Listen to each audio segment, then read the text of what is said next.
Welcome to the interactive novel. To take part, listen to part 1 and then vote on what happens next. This is the abridged version of part 1. If you'd like to listen to the full version of part 1, please go to www.interactivenovel.co.uk. The interactive novel follows 15-year-old Nicholas Briggs, Assistant Professor Arthur Ashcroft, debunker of the supernatural, as they investigate paranormal mysteries in Victoria, Britain. Thursday, 11th of January, 1861. Mr. Oldcott still breathed. That was all he managed. The stroke had been cruel. His condition had deteriorated, and now nobody expected him to live through the night. His family gathered around his deathbed while an elderly doctor examined him. Professor Ashcroft leant against the mantelpiece watching. Feeling as if we were intruding, I gazed out onto the streets of London. The storm showed no signs of abating. "Nicholas!" the professor called.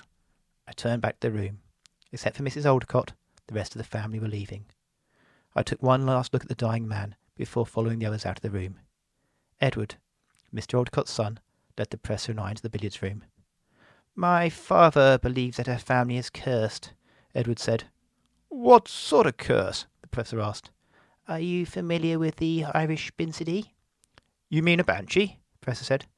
Edward nodded. "My father believes that the male line of our family is haunted by a banshee. He is convinced he heard a wail at the death of our grandfather. If he is right, and he does die tonight, then the banshee will come for him." A sudden howl of wind reminded us of the storm outside.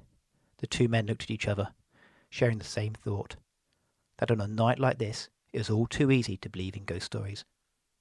Professor Ashcroft snorted. "For years I've been studying the supernatural, and I'm yet to see any evidence of anything that cannot be proven without a scientific explanation." A groan of disbelief escaped my lips. The professor looked up. I coughed. "Something in my throat." The professor scowled at me. "Do not worry. I'll stay on hand this evening to witness any visitors that choose to visit him." With that, the professor and I returned to Mr. Oldcott's room. The professor headed to the bed to inspect the man within. "No change. We'll take it in turns to keep an eye out for this banshee." "I thought you said there were no such things as banshees." "It was a joke, Nicholas. I suggest you get some sleep. I'll do the first watch." I made a nest of sheets on the floor beside the curtains. I closed my eyes and listened to the rain tapping against the glass and the wheezing of the dying man in the bed. I woke with a start. The professor sat asleep in the chair. I turned to the dying man. The moisture in my throat evaporated. Mr. Oldcott lay wheezing in his bed. But he wasn't alone. An emaciated woman leant over him. She looked as if she'd crawled from a grave. Mr. Oldcott moved his head eagerly towards her. The spectre bent down to meet his lips. Desperately he kissed the spectre back. Mr. Oldcott began to shudder. The spectre pulled her shriveled black lips away. Mr. Oldcott collapsed. His chest rose no more, and it would never do so again.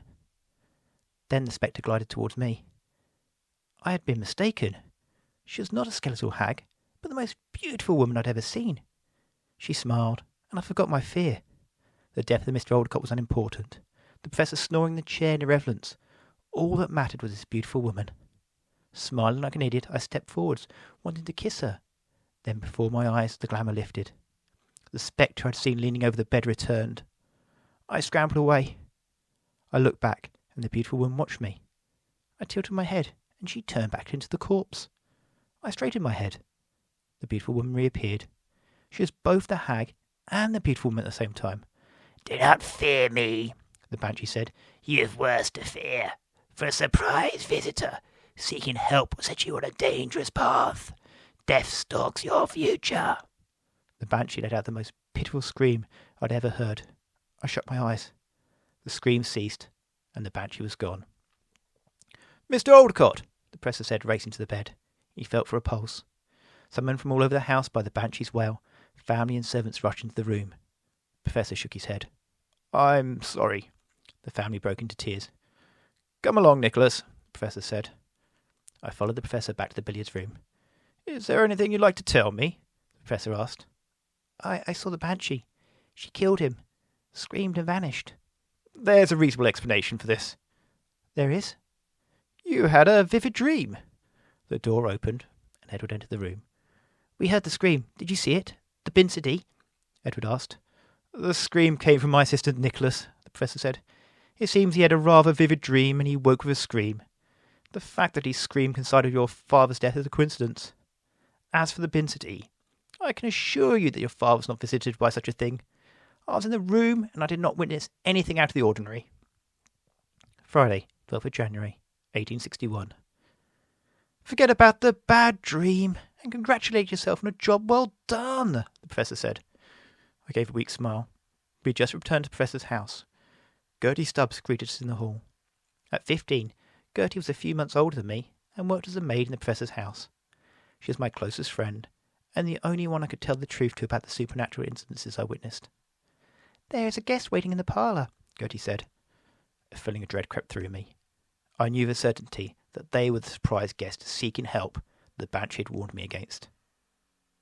That is the end of part 1. To cast your vote on what happens next, go to www.interactivenovel.co.uk and click Cast Your Vote.